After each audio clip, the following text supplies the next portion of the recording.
Chapter 46. 500 seconds later, his heart was still beating.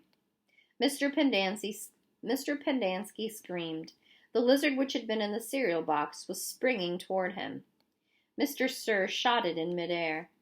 Stanley felt the blast shatter the air around him.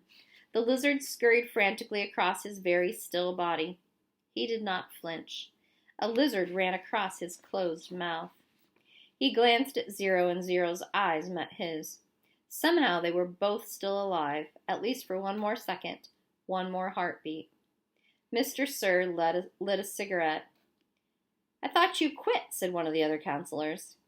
"Yeah, well, sometimes sunflower seeds just won't cut it." He took a long drag on his cigarette. "I'm going to have nightmares the rest of my life." "Maybe we should just shoot them," suggested Mr. Pendanski.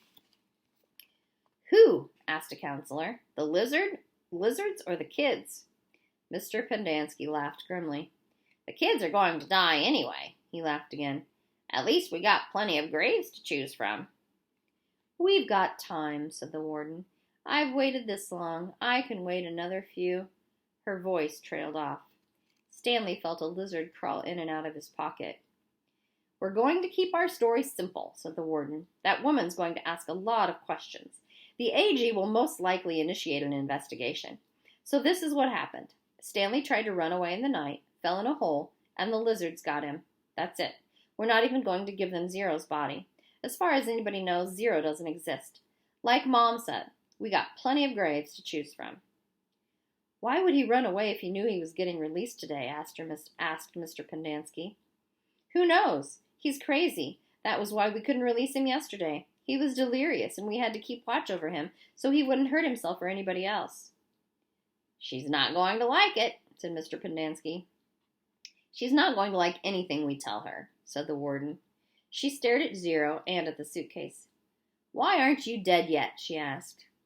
Stanley only half listened to the talk of the counselors.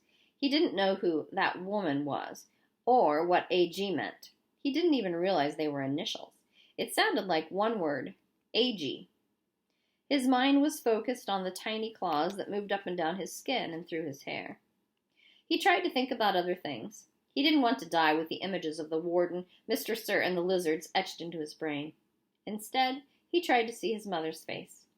His brain took him back to a time when he was very little, all bundled up in a snowsuit. He and his mother were walking hand in hand, mitten in mitten, when they both slipped on some ice and fell, and rolled down a snow-covered hillside. They ended up at the bottom of the hill. He remembered he almost cried, but instead he laughed. His mother laughed, too. He could feel the same light-hearted feeling he felt then. Dizzy from rolling down the hill, he felt the sharp coldness of the snow against his ear. He could see flecks of snow on his mother's bright and cheery face. This was where he wanted to be when he died. "Hey, caveman, guess what?" said Mr. Sir. "You're innocent after all. I thought you'd like to know that. Your lawyer came to get you yesterday. Too bad you weren't here." The words meant nothing to Stanley, who was still in the snow. He and his mother climbed back up the hill and rolled down again, this time on purpose. Later they had hot chocolate with lots of melted marshmallows. It's getting close to 4:30, said Mr. Pendanski. "They'll be waking up."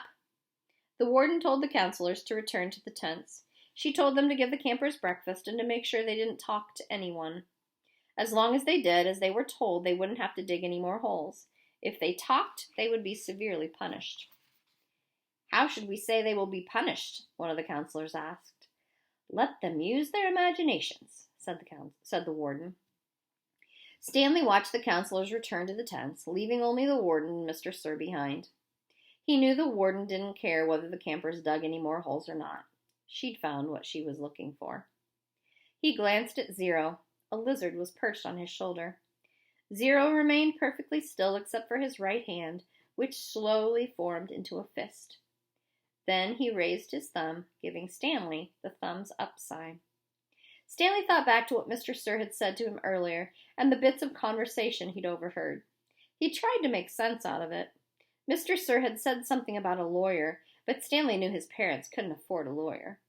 His legs were sore from remaining rigid for so long. Standing still was more strenuous than walking.